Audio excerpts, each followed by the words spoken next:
छुप कर खाना खा लो।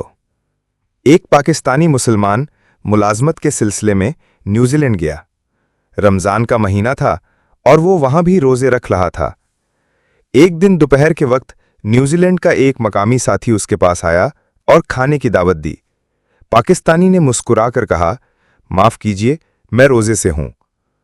मकामी शहरी हैरान हुआ, लेकिन फिर बोला, कोई बात नहीं, तुम मेरे कमरे में आ जाओ, छुपकर खा लेना, किसी को पता नहीं चलेगा। पाकिस्तानी ने संजीदगी से जवाब दिया, अल्लाह हर जगह मौजूद है, छुपकर खाने से भी अल्लाह को पता चल जाएगा। ये सुनकर वो गैर मुस्लिम शहरी गहरी सोच में पड़ गया।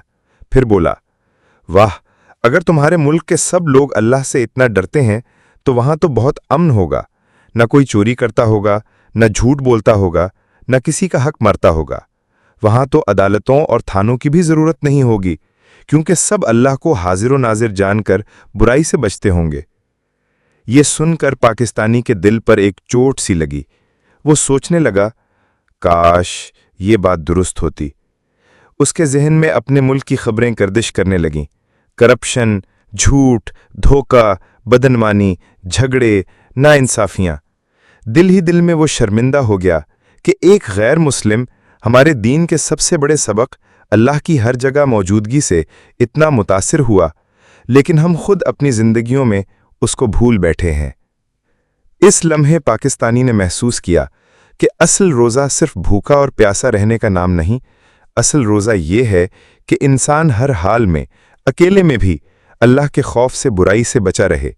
यही तकवा है और यही ईमान की पहचान। अगर हम सब सचमुच अल्लाह को हर जगह मौजूद मान लें तो ना सिर्फ हमारे घरों में बल्कि पूरे मुल्क में अमन कायम हो जाए। कोई झूठ नहीं बोलेगा, किसी का हक नहीं मारेगा और किसी को धोखा नहीं देगा। ये कहानी हमें याद दिलाती है कि ईमान का सबसे बड़ा इम्तिहान अकेले में होता है। दुनिया को नहीं, अल्लाह को जवाब देना है, और अल्लाह को धोखा नहीं दिया जा सकता। वीडियो को लाइक, शेयर और सब्सक्राइब करें ताकि दूसरों तक ये पैगाम पहुंचाया जा सके, और बेल को प्रेस करें ताकि आपको अगली वीडियो देखने का मौका मिले।